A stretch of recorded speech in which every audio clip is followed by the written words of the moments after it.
Hello. Let's rock. We're rolling. We are Hey, rolling. man. How you doing? I'm sitting here at an undisclosed location somewhere in Louisiana with my good friend Zak Nolan. How you doing, sir? Good, good. Welcome to my nightmare. I'm glad to be here. Welcome to my nightmare. I'm glad to be here. Thanks for having me again. And you were one of the guys, dude. You were one of the main dudes that I had to get you in on a conversation. Your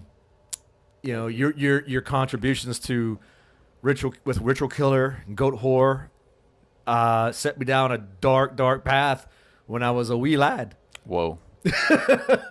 Thank you, man. Thank you. Yes, and It was quite the era. yeah, it definitely was. And I mean, you have some of the most brutal, intricate, and even just the pounding drums, man. Well, thank you. Yeah. And I just really want to know just what set you on the path to, getting into music, metal, extreme metal. So wherever you want to take this conversation is on you. Yeah, I could start from the beginning. This could be like a therapy session. Let's go. I was kind of late getting into metal. So my first memories is like back 78. We can go from like 78 to 72, start there. Okay, start. 78 to 82, sorry. Where I'm from like 10 minutes away from here, in the middle of nowhere. Yeah. My backyard was a cane field. Only child. So I had no like siblings or older kids to get me into cool music. Actually, there was no one around. Yeah. It was just, loner. Had no other choice, really. So the first thing that I was obsessed with, horror movies. We had the big old school Zenith television. Oh, it was just permanent furniture. Yeah, in the house. Absolutely. And I was glued to it. Yeah. That's the only thing I wanted to do. I was absolutely obsessed at that young age. And every other night it seemed like The Unseen, The Changeling, The Amityville Horror, Salem's Lot, Magic. That was a big one. I like that. I remember Magic. Yeah, with That the was such a- doll. And it dude. freaked me the fuck out. Same. Cool that you know that one. But Friday 13th Part 1 and Part 2, that was about the only ones that were out. And The Children. And there were other movies, but that's all I wanted to do. And I guess some things never change. 81, I went to see The Howling in the theater. Yeah. And 82, I went to see Creepshow in the theater. I was like 6 or 7 at that time. Jump to 83 to say 86. You mind if I frame it in this way? You could do it whatever helps you. Cool. I'm good with it. Let's get effed up. There you go. He's gonna get effed up. I'm not sponsored by Heineken, but hey, that could change. Just Heineken. You want to reach out? Let's go. Endorsement. So 83, the mom and pop video stores started to open. Those are the best. Oh yeah, so that was a game changer because The Exorcist, Texas Chainsaw Massacre. I mean, the list kind of goes on. We didn't have everything because this isn't New York or Chicago. Right.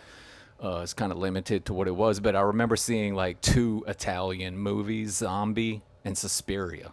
Yeah. Was there. That's and that's still popular to this day. Oh, I mean, fuck. they remade it, but you can't touch the original. I've never seen the remake. I'll save you. Yeah, thank you. I try to avoid those. And I thought that was weird. Like, what's up with the dubbing? But now it's a part of the charm of it and atmosphere. To this day, I judge a horror film based on its atmosphere. Like, murder and violence, it's cool, but it's secondary. Right. It's all about atmosphere, and this could bleed into like black metal, and it goes well together. So at this time, when this is happening, like 84, 85, the other thing that was on TV constantly, I think with everyone, was MTV. Yep. So MTV's always on. I'm always watching that. And like I said, I'm like getting into metal, so this comes later. I remember Billy Idol was like one of the first, or maybe the first. He was a tough looking dude, wasn't he? Yeah, and the video was like post-apocalyptic to me. There were like these people climbing up a building, Dancing with myself. Dancing with Myself. Okay, yeah. And they reminded me of the people from Escape from New York, the sewer people or whatever. yeah. They're climbing up the building. Michael Jackson turned into a werewolf. You had Bark at the Moon, werewolf. So you know, it reminds me so much about Michael Jackson's Thriller. That what fucked me up as a kid listening to that was Vincent Price's narration. Like that was the creepiest thing, whatsoever. Like never mind the visuals of Michael Jackson looking like a damn werewolf and shit. Nah, it was Vincent Price. Like, you know. It added something to it and authenticity to that album to get him to do that because legend, horror legend. So the Bark at the Moon, that it all like kind of scared me too. Did you remember a Duran Duran video called Wild Boys? Yes. Yeah, it had a monster at the end of that, and I was intrigued. Yeah. I was intrigued by all of this. And that was a post-apocalyptic type video too. I was intrigued with Duran Duran for two other their hit singles. The great songs. They were great songs. Rio and fucking and God damn it, Hunger Like a Wolf. Because they always had some, they had some fine chicks on his videos. I mean, they just, that's what, they had catchy bass lines and hook, but absolutely. They also had the women, scantily clad dress and all that shit. Right. I digress. I'm sorry. Go ahead. No, absolutely. Help me out here. I need a lot of help. So where do we go from there? So the videos, and that was intriguing to me, and I could see the blending into horror. Like everything I mentioned had some freaky thing going on in these videos. Yeah. Still not into metal or anything like that, but I'm intrigued by all this shit. And I remember it was one late night as usual. I'm in the living room waiting on the next thing that's coming on HBO, and it's Trick or Treat. Oh yeah. I had never heard of it before. And this movie, it's not one of the best movies ever, horror movies, but it spoke to me. Yeah. And it's about this loner kid that resurrects a satanic rocker by playing one of his albums backwards. Yeah, and at the time... Ozzy was the preacher. Fuck yeah! and then Simmons was in it, Gene Simmons, so they had rockers in the movie. And this movie spoke to me, and you got to remember at this time, it was the Satanic Panic era. Yep. And they had all these specials like Geraldo... and like the dangers and the of Sally Jesse Raphael's the dangers of rock music, heavy metal music. This time that this was going on, I'm seeing two more Ozzy videos, and that was Shot in the Dark and The Ultimate Sin. I love that album, man. I think that was it. I'm like, I like hard rock. I called it hard rock at the time for some reason. Yeah. And that was pretty much it. Like seeing those videos is kind of like a turning point. Like I'm getting into metal now. Yeah. So the Geraldo special too, it had King Diamond in it. I remember that shit. Yeah, and Wasp. There was like kind of a narration through the King Diamond footage, so you couldn't really even hear what it was. For all I knew, it was like a death thrash, whatever. Little did I know, but we'll get to that later. Where am I going with this? So, yeah. So I'm like, I'm getting into metal now. So there was this thing in magazines back then where you could send off for 12 tapes for a penny. I remember that. You remember that? I remember that, man. Yeah, so I did it. It's a penny. Yeah.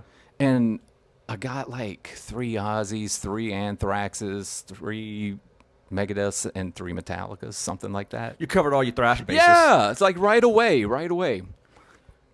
So I'm digging all of it. Had no one really showing me this or like, this is cool, get into metal. Older cousin or any. I had an older cousin, but he brought in the first wave of rock, which was kind of exciting, back then. Yeah. And some punk things too. Like he had a Minor Threat tape, and I'm like, what is this? This is like the most underground thing. Who puts this shit out? I guess the first Minor Threat. Yeah, it was. I think it was like the one of the first albums they did on Discord, Ian McKay's label at the time. That's still a really good album. It too. really is. It's, one of those unmistakable albums that just makes you fucking want to do something violent. Fuck yeah. There's like sporadic punk bands that I like through the years, but mainly metal. So yeah, that happened. Oh yeah. So just a couple of months after that, there's this mall about 20 minutes from here, the Southland Mall. Yeah. And this place called, I think it was called the Record Bar. Yeah. So right away I went in and it's like, I'm looking for metal. And the place was cool. The place, it had like good shit in there. They really did. I remember this mall. I used to Okay. I used to frequent it with my cousins because Nice. I don't know if you knew this, but I'm actually from my family's from Dulac. Nope. Yeah, my family's from Dulac. Cool. And all my older cousins, we would leave my grandma's house and travel up here. And I think at one point that record store turned into something called like Sessions or something like that. I don't remember. I don't remember the name exactly, but Was it the Record Bar way back? it could have been. Yeah, okay. It could have been. No, they had good shit though. Okay. So I get 3 tapes, 3 cassettes. And I had cassettes all the way up to 1995. So I'm late in even getting CDs. Scream, Bloody Gore, Death, Darkness Descends, Dark Angel, and fucking Hell Awaits. Fucking A, man. So I'm starting out good. Yeah. Yeah. And how old are you at this point? This is 88. Okay. So how old was I mean, I was 8. 11, 12. Yeah. 13. You're not that much older than me, so I mean, I'm 8. Uh-huh. You're probably 13 at this point. Right. Right around this time, I had a friend at school. He was into Metallica. That was his favorite band. And he said, so I'm like 13, 12-ish. And he's like, I'm going to start taking guitar lessons. It's like, I'm going to start playing drums and we're going to make a band. Hell yes. Yeah, and I'm not going to take any lessons. Did you not? No, and no covers. I never learned a cover in my life except the Into the Crypt of Rays on Funeral Dirge. Yeah. That was the only thing, and I think that's fucked up. Like, was I lazy? I don't think. Okay. I sucked. I was really rusty for years. That's fine though, because you were finding your footing. You were finding your own way because if you're lazy, then I'm lazy too. Because I had taken lessons from a friend of mine, and he taught me a lot of theory, a lot of technique, and a lot of rudimentary practicing techniques and whatnot. And I would learn riffs that I thought I still do to this day. Like I like learning riffs that really I want to learn that. I want to tackle that shit and make it something and kind of just make it my own. But as far as like full songs, probably the only full song I've learned was maybe like a couple of Dark Throne songs. Because like the riffs repeat and there's like some melody and harmony here and there. But right. Yeah. But anyway, you didn't take. No. And I find it maybe a little interesting that the whole idea wasn't to be into drums or anything, is to be in a band. I thought that would be cool. It wasn't that I had a passion for drums. To this day, I think I'm okay. Still a little rusty. It takes work. Yeah. Like all things. But I think there was some kind of like maybe a foundation that wasn't there, that I was always a little shaky because I never learned any cover songs. I think Zach Simmons, he grew up the new drummer of newer. He's been in the band for 20 years. Yeah, he's like one of my favorite modern drummers. But I could tell that foundation was there, and I know he learned other songs, Ozzy and Metallica and things like that. And I think that might be a better thing for a musician to do. He had posted a video on social media when he was younger, and I had no idea, but I guess I should have assumed that he was in marching band. He was in band in high school and whatnot. So yeah, he came out of the gate swinging, with a good foundation, and then and just adding to his repertoire of like covers and whatnot. And he's a great drummer, as you do. Yeah. Such a huge metal fan, rock fan. When I first met him, we bonded over like rock, opposed to like metal. Yeah. We love metal, but I remember us talking about how like the first Skid Row is a really good album. 100% it is. I really like the first Dangerous Toys too. I didn't get into that. Okay. Yeah. The But first I'm not one's really knocking you good. for liking it. Yeah. So where am I going with this? Where was I? You're in a band with your friend. Who's Okay. playing guitar. Thank you. Yes, of course. I'm getting old. I'm right behind you. So you know what? Too, my friend there, his parents took us to see Metallica, 1989 Injustice for All tour. Fuck. Yeah, that was like explosion. Those bands like Megadeth and Anthrax and Metallica. I'm not so much into that now, but back then, it was great, and it made me think like, I don't know, this is what I want to do. Such a good show. We were way to the back, and I know there's this thing like Lars sucks as a drummer and stuff like that. But what I noticed in that show is he's just he performs to the crowd. At least back then. I mean, when I saw him, it looked like he was looking at me, and I was like 10 miles away from him. At one point, he stood up and like, I was like, whoa, this guy's a rock star. So that was mind blowing. My friend just gets out of metal from out of nowhere. But then I meet Jared Benoit. I think you know. I love Jared. The Jared. first singer of Goatwhore. I remember meet him. So he takes me to his house and actually shows me King Diamond. And it was Conspiracy. The first thing I heard was Conspiracy, and he kind of performed it for me. I could visualize it. Yeah. And Grim Reaper, Rocky the Hell. Those were the two that day. Uh-huh. And from there we're like, let's look for a guitar player. We were obsessed with finding a guitar player and starting. Well, I'm kind of hopping over something. 1990, a friend brought over a tape that had Sepultura, Beneath the Remains, the first Deicide, and Napalm Death, Harmony Corruption. Yeah. And that was big. Yeah, that explains everything with your own drumming style. I mean, Yeah. So we're looking around, guitar players, just dipshits. And we were kind of delusional because we're from this town. Yeah. And we're looking for people to play, something inspired by Deicide. Yeah. I don't know. That's a tall order. Yeah, it really was. It really was. We had guitar players actually like sit us down and like, why are you trying to do this? You're never going to go anywhere with this. And I guess it was because we would try to get these people into that type of music and explain to them, this is what death metal is. Right. One of these guitar players, make a long story short, said, hey, I know this guy. This is 1991 now, the golden age of death metal. Yeah. So much was coming out. I loved Carcass, Entomb, Dismember, the second Pestilence album. What was that? Consuming Impulse. Yeah, those are still my favorite death metal albums. It's the golden age of death metal. And one of our guitar player friends or whatever is like, well, I don't want to do this, but I know this guy. His name's Sammy. You might want to get in touch with him. And we're like, I don't know. Okay. And I'll never forget walking up to his apartment and meeting him. He opened the door, this crazy little guy with a mohawk. And it was long dreads. And I don't know, it was instantly, he's like, yeah, death metal, I'm into it. And he starts naming off bands. We start naming off bands like, I've never met anyone like you. Right. And he's like, I'm in this other band, but yeah, we can jam.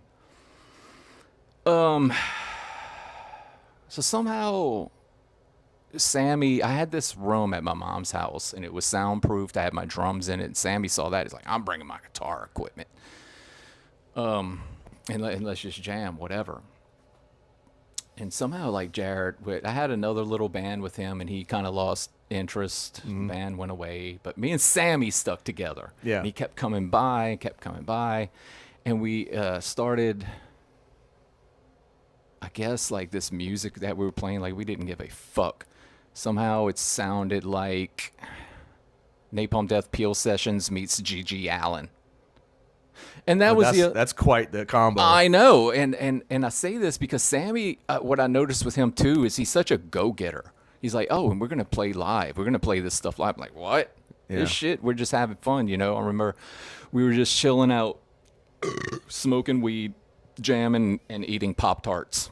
That's my memory of what we were actually doing. What kind of Pop-Tarts? What flavor? I think it was like the strawberry. Oh, I love that. Yeah. With the icing? Mm-hmm. Oh, yeah. Sprinkles? Yes. Yeah, it was the sprinkles. Yeah. So we would go out and play these live shows, and it seemed to be like this is where the Gigi Allen thing comes in too. It seems like that was an excuse for Sammy to insult the crowd. And it was so funny. There were some videos floating around. It is the most hilarious thing ever because we're playing to whatever, 20 people, 15 people with all these bands that wanted to sound like Korn or something like that. That's terrible. It was Korn out then. But just what year is this? 92, 91. No. I don't think so either. No. But I'd say bands that had no clue when we got on. What the fuck? But we would do that. Sammy would insult the crowd, and yeah, we were just having fun with that. And the whole time that we were doing this, Sam, I'd be like, Sammy, this band that you're in, what is it like? And his answer would always be the same. I don't know. I'm like, dude, you know how you put things into categories? Is it power metal? Is it doom? Is it black? Is it thrash? Is it death? Right. And then I'd ask him again a month later. It's like, what is acid bath? I don't know. When you hear it, it makes sense. Yeah, it does. truly is. I don't fucking know. Because it has elements of everything. Mm-hmm. You talk about 4 different personalities. Mm-hmm. I'm sorry. Yeah, check my math here. you got Audie, Sammy, Dax, Jimmy, Kyle, and Mike. Yeah, 5 of them, right? Mm-hmm. And and just knowing what I've known throughout conversations with those guys, with the exception of Audie, of course. Every one of them was into different shit. Audie was really cool. Yeah, that's all I hear about. Mm-hmm. And I met his son. I met his son over the past couple years, Audie Jr. And God, if Audie Jr. is anything like his dad, I mean, I miss out on a lot. Yeah. He was awesome. And really cool, man. But yeah, the music for Acid Bath, man, is they drew from so many different influences and inspiration from everywhere. And I just think that you can't put a definitive genre on that shit. Fuck no. In fact, I remember I was riding in the car passenger seat with him. We were driving somewhere. We would always be driving somewhere. And he's like, hey, I got something.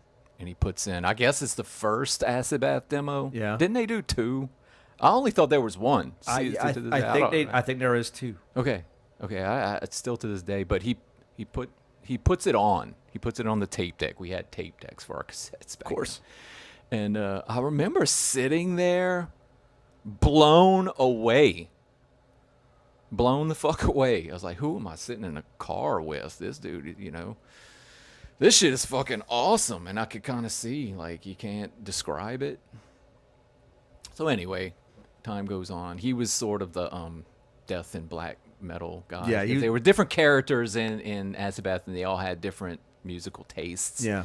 So I guess that's why Sammy and I bonded. Yeah. So we were looking at this thing, and remember the good old days, catalogs, order off whatever you want, physical media, albums, in my case, cassettes, and I said, look at this, man. This looks like the most underground fucking thing. Like, where did this come from? He goes, yeah. This looks fucking awesome. And it was Beherit, the Oath of Black Blood. Yeah. And I ordered it. And you got it with you? Here it is. Look at that relic. Yep. That's the one. I figured that'd be kind of interesting. That is very interesting. Yeah, that's the only tape I kept because I'm not a hoarder. Anytime, like with the VHS of horror, when DVDs came out, get rid of that. When Blu-ray came out, get rid of that. But that's the one. Probably get some real good money on eBay. Yeah. I'm gonna keep it, man, because this is the thing that Sammy and I love. Right. And when we first heard it, we didn't know what to think. And it was like, let's sleep on this, you know. And he called me the next day. He's like, dude, I couldn't go to sleep. I was laying there thinking about it. And yeah, so I guess we started going kind of with this little band we were in, Kilgore, and into that. And I guess to jump to 1993, he had gotten Drawing Down the Moon and Vengeance, War Till Death, Bestial Warlust. Yeah. And the Bestial Warlust is the thing that influenced me the most, or made me want to do Ritual Killer. Yeah. See, that idea went back way Let's back up to Kilgore. Okay. So tell me, like, how did Kilgore, like, was it just basically you and Sammy from the previous band, or was Kilgore the band that where he was, like, you know, mouthing off to the crowd? Kilgore was when he was mouthing off to the crowd. Okay. It was fucking hilarious. You know, there was that rebellious spirit that we had. And he's like, we know none of you people like this. Fuck you. Yeah. You know, kind of thing. Yeah. Yeah. So how many shows did Jared play with Kilgore? It was just me and Sammy. Like I'm saying, my Okay. memory's kind of rusty, but Yeah. Jared, it was more like Sammy would come by my house and we would do that. And Jared, he comes in and out of the picture. I like got you. he was the first Goatwhore singer. Yeah. For about a year. That was like in 1997, but it was 93. And 94 comes around, and I guess, yeah, I ordered De Mysterious Dom Satanas. And that was a game changer. Mm-hmm. I was frightened by it.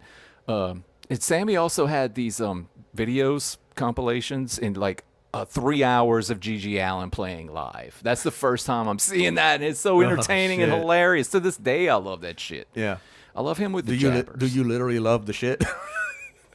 You have to bring your raincoat. Bring your raincoat to the shows.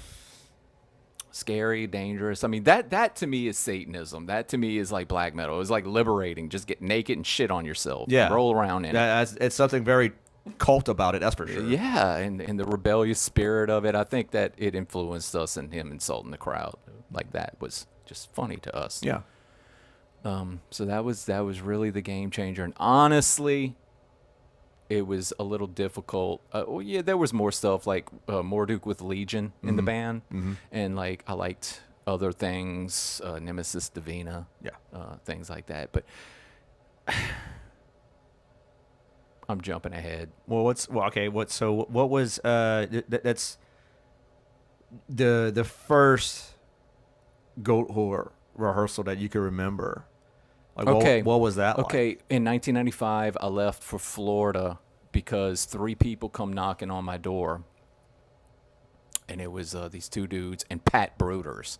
And they wanted me to go off and start a band with them in Florida. And I actually did that because I figured Sammy's an acid band. He has his real band. He's always busy with that. So I was going to do that. This is 1995. Yeah. So 1996, that whole year, I lived in Florida and came back in 1997. But I called him from Florida. I said, this thing ain't working out.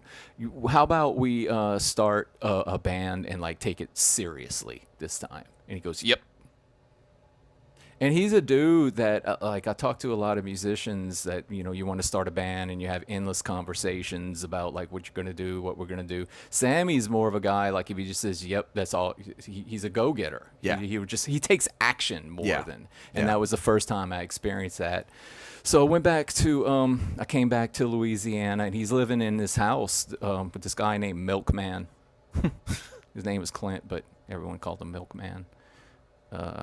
And I moved in there for a while with them, and he had this pool house. It's like nice, cozy, air-conditioned, nice place. And that's where it pretty much all started. Actually, I took a vacation from Florida to Louisiana once, and we wrote a few songs. Invert the Virgin, Desolate Path to Apocalyptic Ruin, maybe Perversions of the Ancient Goat. It's just real quick. Sammy and I had kind of this telepathic thing Yeah. where we knew we had this shorthand, you know, Yeah, because where back in those we don't days, need to say too much. because back in those days, there was no file sharing over the internet. Like, hey, look, I wrote this. True. And just lay down whatever. Yeah. So I miss those days. You felt it, and we had that telepathic thing. We knew what to do, and it was just like that. Mm-hmm. So, and Jared was the singer, and we had a guitar player, no bass player, and we started doing shows. In that was 1997. Okay. Jared got uninterested. He wanted to kind of start a family and do the right thing. Right. And we just went along. I feel like these are old stories. Like Sammy got his jaw broken. Ben Falgu came into the picture to help out. So So what's the lore behind that? I mean, like, did Sammy like mouth off to the wrong person? Yeah.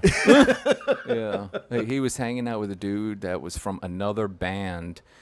Where was it? Lafayette? I don't remember. And they were at some bar, and they both got jumped. And Sammy got his jaw broken. Yeah. And so he's just wired shut. And we needed help with a show that we had booked or whatever. So we asked our friend Ben to help out. And I remember I was kind of freaked out with like, whoa, this guy's a rocker. Yeah. We have like someone up there in charge. And I'm kind of skipping over like going to Zeppelins and things like that for the first time and Talk seeing, about it. and This is your episode. well, both of ours. And like walking in and being introduced to that scene. Yeah. So I'll just kind of skip over that. I remember, if you remember Zeppelins. Dude, like, I was actually too young for Zeppelins, but Okay. I would hear about it, from from all you older guys. And I mean, guys that were actually closer to, because I mean, I'm still in, the New Iberia Lafayette area, and so 97. I mean, I didn't have my priorities figured out as far as music was concerned. Let's just keep it at that. Right. But I was always into metal, but I was still in high school at the time, Right, and like right. just high school student traveling to New Orleans. I would have to make a weekend out of it, and I just didn't have the money for it, so I had to really pick and choose, what shows to go to, and but yeah, I mean, I've always like Zeppelins, the mystique about it, whoever played there, I would hear all the fucking stories about it, and God knows I want to be there. Yeah, it was kind of like the CBGBs of Metairie. Yeah, New pretty much. Louisiana or Yeah. whatever. Yeah. You go in, and it's just like such a weird setup because the first thing you see is the side of the stage right when you walk in, and it's Soylent Green. And I remember being like kind of like intrigued by that, and I looked and I'm like, hey, that dude's naked. And it's Donovan Punch. He's Right. just fucking butt naked playing, and I just thought that was wild. So yeah, we got Ben. And we were in this pool house the whole time practicing for the demo. The demo in 1998. You remember the title? Serenades? Oh, yeah. Tides of Blood. That was kind of rough sounding. We get kicked out of this pool house or left or whatever and went straight to this like tire shop towards Raceland. Yeah. I think Yeah, that's yeah. what it was. And it was more like a shed that you could turn the AC on, but it didn't work. And it was like 105 asshole degrees every time we practiced. Like we left drenched from head to toe. And that year that we were practicing like that, we were just bloodthirsty, at that point. That's what led up to. Where is it? Show and tell. There we go. Another. I mean, it's a masterpiece, man. I mean, it's the reason Thank you. why the guys from Hell's Heroes wanted the band to play that set. I mean, it's such a monumental album for not just the Louisiana extreme metal, but extreme black metal at large, in my opinion. Yeah. And in the Goatwhore discography, it kind of stands out. I'm not saying it's better or worse or anything like that. It's just something special about it. It really is. Yeah. And I worked really hard at meticulously working out the drum parts and things like that. And It was very important to me. I had a rinky-dink drum set. I could tell you that. Like, Was it your personal one, or? Yeah, okay. It was something like some of it came from like my parents bought some of it. I found the snare somewhere in the corner of a room. Someone was like, "You want this thing?" It was like a lower line Ludwig snare. Fucking sucked. And Sammy turned up his guitar so loud at every rehearsal, and he's just a total rager. Yeah. When it comes to that kind of thing. So I remember like tuning the snare so tightly with a pair of pliers to try to get it to cut through his guitar sound. Right. And that's why the snare sounds so weird on this album, but I kind of like it, you know. Yeah. So what was touring like in those days, man? Okay, so I'll put it to you this way. We did this album, and the first thing we did, because we play a lot of one-off shows. Mm-hmm. Weekend shows, Louisiana, and all the surrounding states. Yeah. A lot. And the first thing that we did that I thought was very significant was the Milwaukee Metal Fest. And that was a big thing. Like, I'd always heard about it, and it was like this legendary fest. And so you still see the flyers circulate from like the heyday whenever, you know, Death and Acid Bat was on the same fucking bill. Okay, yeah. You know? Yeah. It's crazy. Yeah. So I was so excited back then. And we went all the way, had the long drive. I'm like, this better be good. I'm so nervous about these things, and I want to do well. And I was like that throughout all of Goatwhore. Like, I put a lot of pressure on myself to do well. I think the entire time I was in Goatwhore, I might have had like 5 bad shows for whatever reason. And so we played this Milwaukee Metal Fest, and we were kind of like, especially in the demo or whatever, we were treated like dog shit. No one cared about us, you know? Yeah. Like, oh, what's this band? When we get to Milwaukee Metal Fest, there was like a buzz about us. And I'm like, whoa, this is cool, you know? I didn't expect this. I remember the band that played before us, no one was in the room. Mm-hmm. I'm like, cool, let's just get this over with.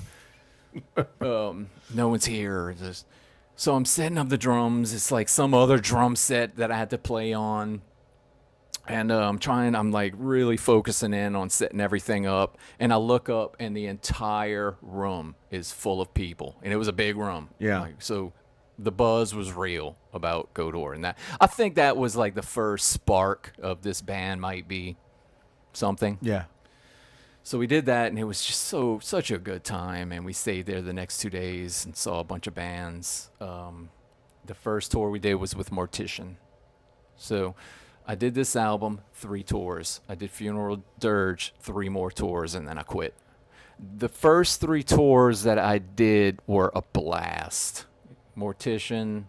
The second one was with Immolation, and I think we did another tour with Immolation after that. I mean, you just rattled off 2 of like, you know, pioneering bands in death metal, dude. I mean, and it was a weird time because the early 2000s, shit got bigger since then. You know, you'd have 20 people show up to Mortician and like Immolation. Sometimes one person was there. I remember shows like that.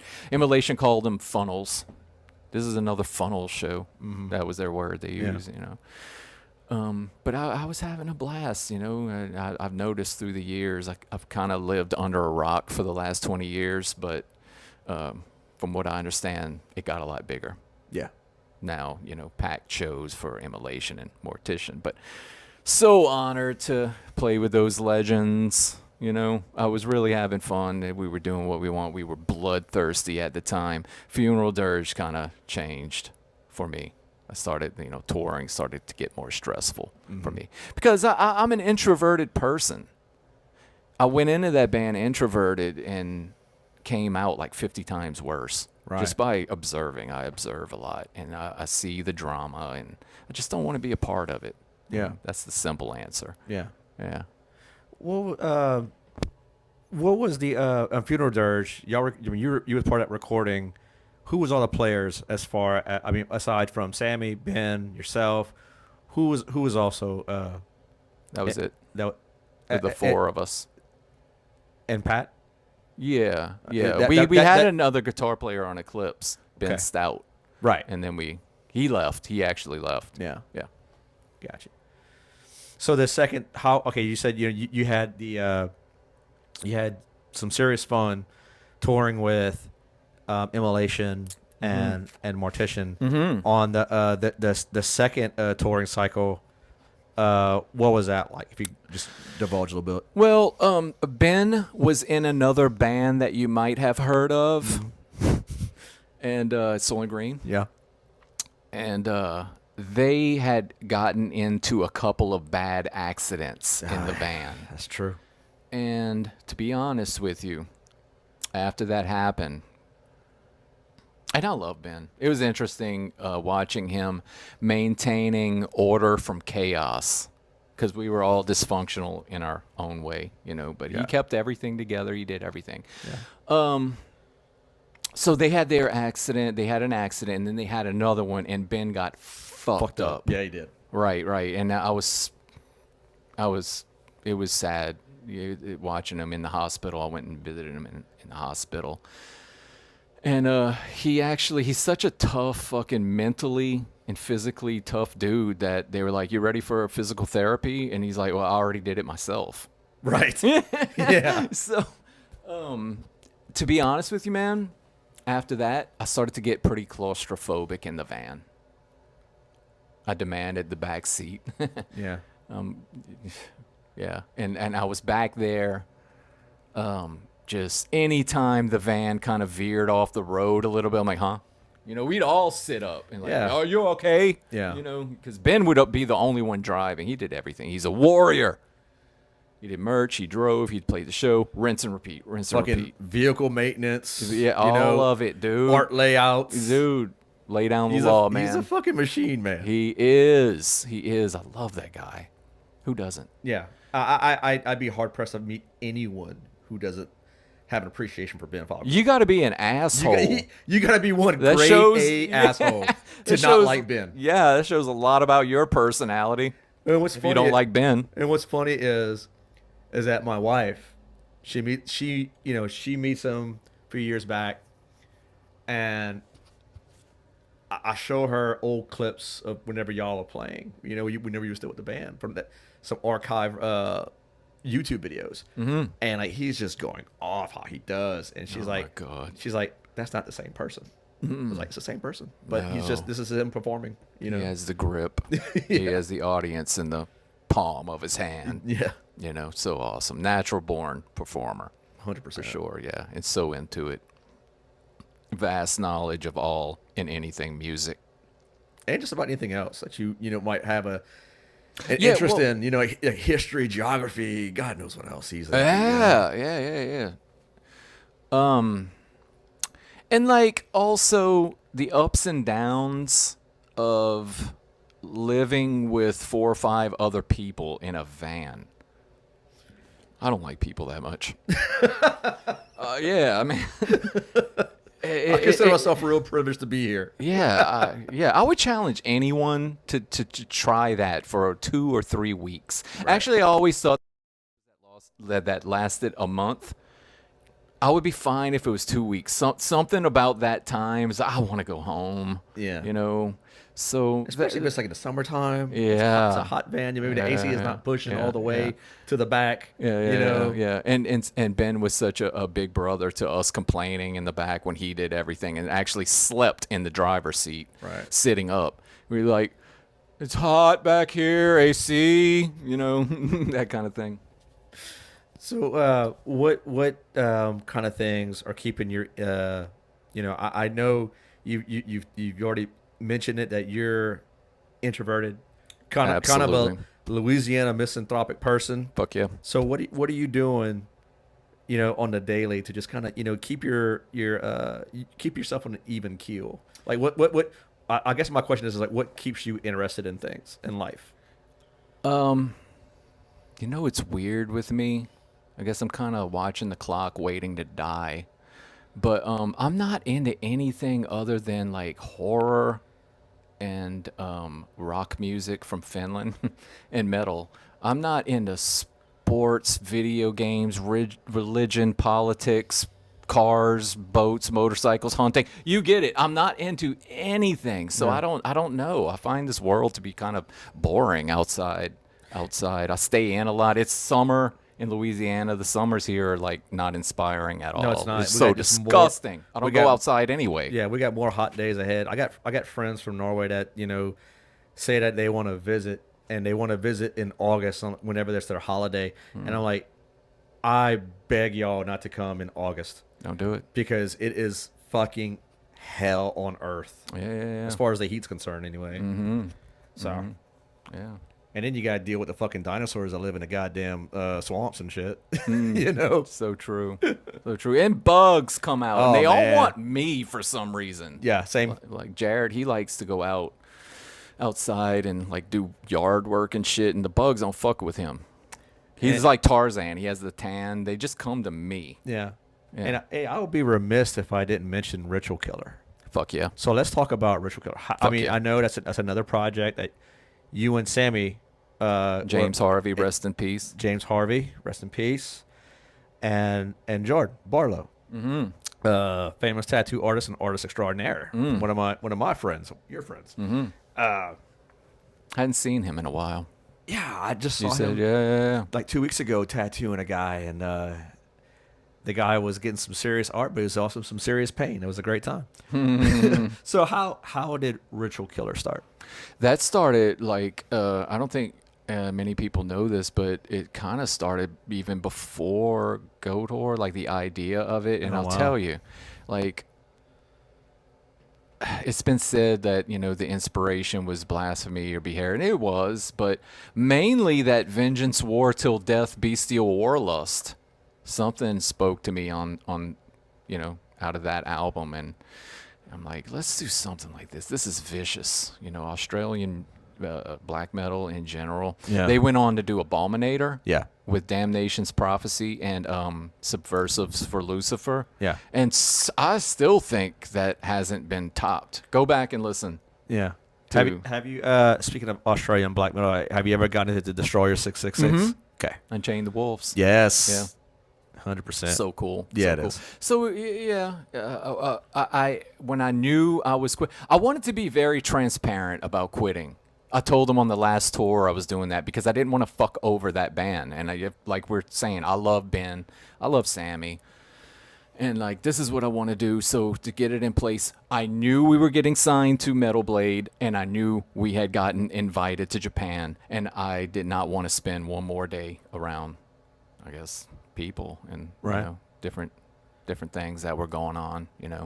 So Ritual Killer, though, So yeah. y'all, it the sessions predate some of the stuff y'all did with Goatwhore. Like, Yeah, the like you said, idea was always there.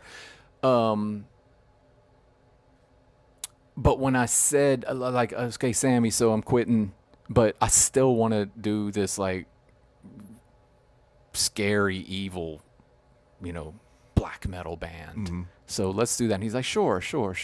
So we just did it. who came up with the name? Me. I thought so. Yeah. I had a feeling you started that. Let with the that name. ritual begin. And so how did y'all get everyone involved as far as the musicians that's not named Sammy and yourself? For a second, Kelly Petrie. Kelly. Yeah, that's his last name. Audie Pete. Oh, yeah. Audie's brother Audie's brother. was in it, and he quit. Okay. So we needed a bass player. Jordan was always a part of it. I asked him from the beginning, like the last show that we did. So I quit the band on that tour, but we were booked to do another show at Zeppelin's, and so I did that. I remember Jordan was there, and we were talking about doing Ritual Killer. So we just started doing that, and I think, where did James Harvey come from? He ended up being one of my best friends, so Yeah. it's really sad that Yeah. what happened to him. Actually, And what's really, I know it's incredibly sad what happened to James. Mm. And what kills me is that y'all had a lifetime with the dude. I met James just one fucking time. Just but I bet it was a good meeting. it was a great time. A dangerous meeting.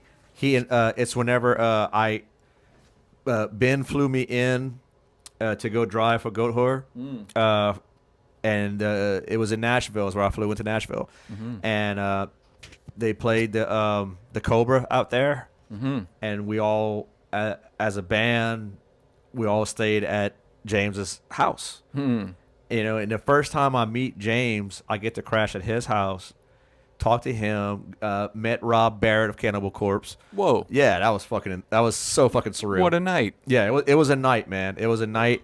And then it wasn't long after that is whenever Ben sent me a text. He's like, James, we lost James. I was Yeah, like, what Sammy called me up, and I'm like, I don't even know what to think right now. Yeah. You just told me that. What, like, died in his sleep? Yeah, like what a bombshell that fucking was. He was 17, and I was like 31 when I met him. Yeah. But he ended up being kind of like a big brother to me at the end of it. So this is around the era of 2006 to like 2000, that era from 2006 to like 2011.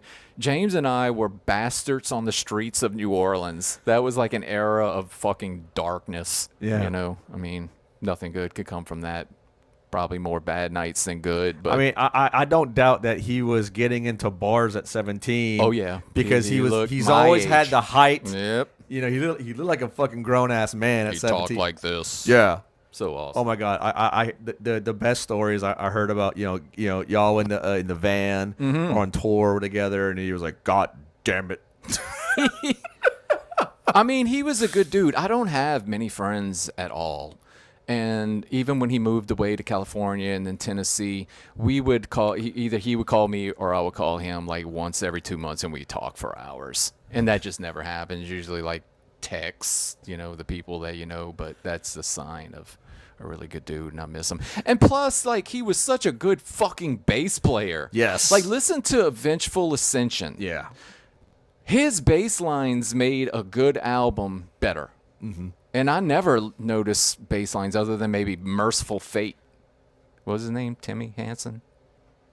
Something like that, yeah. And so, like, it stood out, his bass playing. He was a natural-born rocker. Yeah, absolutely. And just with a fucking heart of gold, too, man. Fuck yeah, dude. I mean, he stayed friends with me. That's a hard thing to do. Yeah, you know, and he met me one time, but he knew, like, you know, what kind of person I was from jump off. He offered me a beer, and I was like, I don't drink. And he was like, oh, well, you want some cocaine? and I was like, no. He's like, it's probably best you don't take that. Yeah, you know, yeah. He was one of those dudes. Yeah. And but it just goes to show you, man, just how cool of a guy he was. God, man, I just wish I had more memories with the dude. I mean. And, there's no justice in this world for him to be taken like that. So yeah, I'm glad you met him at least once. Yeah, he's at a beautiful he has a beautiful family. Yeah, let's dedicate this entire interview to him. I already planned on it. Okay, I already planned on it. Oh, nice, yeah, nice. I was way ahead of you on that. And Lorena and James Jr. and Oliver, his family. Yeah, it's really sad. And what, yeah, I think that was the first time I met you though at his.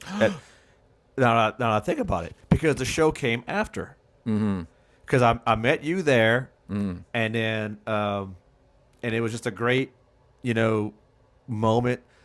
Memorial service for James. Oh yeah, in Florida. Yeah, that's the first time we met. That's the first time we met. Yeah, because I remember that was a fun day. It was a fun day. Such a fucked up thing to be there for. But yes, man, we were like chatting it up. Yeah, we were. And we talked about we talked about all black metal. Ben hanging out with us. God, love him. And I remember, you know, y'all was having a good time later on the night. And, and you would like air drumming to like old Goatwhore that you was involved with, and Simmons was just like, you know, this is my idol, man. He's telling me what he did on funeral dirge and whatever. You know? I was like, yeah, man. Yeah, and I'm shocked by that kind of talk. I'm like, you're fucking great too. I mean, I think my drumming was kind of wonky on funeral dirge. Can you imagine if you know, did take lessons? Yeah, you know, apply myself in some way. I'm not sliding you. I'm not sliding you, but I mean, just think of like some of the things that you could have picked up, and just like made your shit even more meticulous. Yeah, I think that's my point. Like the foundation was not there. You know, I always looked at myself as more like Dino from G.G. Allen, just set up, no triggers, just other than the being butt naked. Yeah. So I have to ask. I mean, do you have anything in the future that you plan on, jamming with anyone, or like maybe possibly getting another project together? We're talking about doing something, Jared and I, and he has such a great voice for this. And I do have ideas of how I would want it to be. When I'm in the black metal zone, it needs to be a certain way for me. And I've been asked through the years to, when I go out, oh, what are you doing? Nothing. You want to start a black metal band? Does the world need another black metal band? I think about that a lot. My honest take, no. Right. No. The thing that would make me want to do it, and I'm going to do this. I have a name for it. I don't want to say it yet because we're just in talks of doing it. Yeah. Is what the fuck else am I going to do? Just watch horror movies and listen to music. I have a drum set.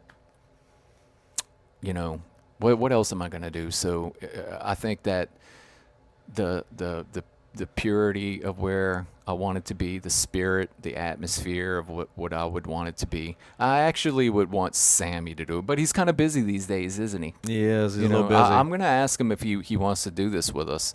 And it will be more in the vein of if Ritual Killer was like Bestial Warlust, this project would be more like, just to give you a reference, Drawing Down the Moon. Okay. More weird. Yeah. Like weird and just scary and freaky.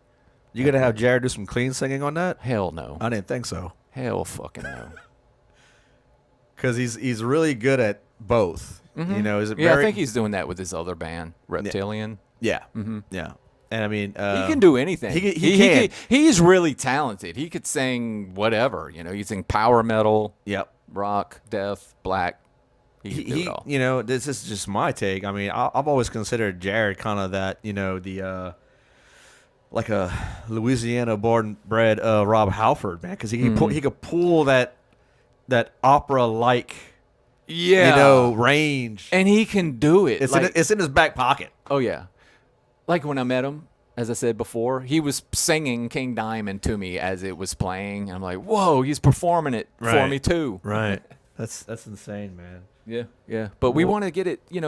There's a lot of like evil black metal bands out there, but I want to do something scary. The last thing that scared me was like maybe the first Deicide, Oath of Black Blood, and Demysterious. After that, I was just sort of over black metal. Like around the time that I quit Goatwhore, I noticed there was 1,000 bands that wanted to sound exactly like Burzum.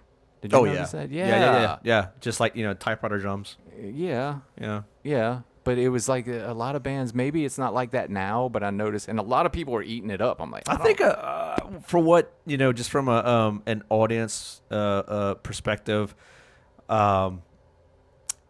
everything that I've seen in Norway specifically, as far as like theatrics, all these festivals they put together these these big shows, and there's pyrotechnics and whatnot, and it's great. But what I have a great affinity for is for like the rawer sounding projects. That's what we want. Like your aura noirs, like the black thrash. I am huge into black thrash. Yeah. And and things like that. Just like more stripped down, like in your face. And then you got like these like newer bands. I would say newish, like a Whoredom Rife.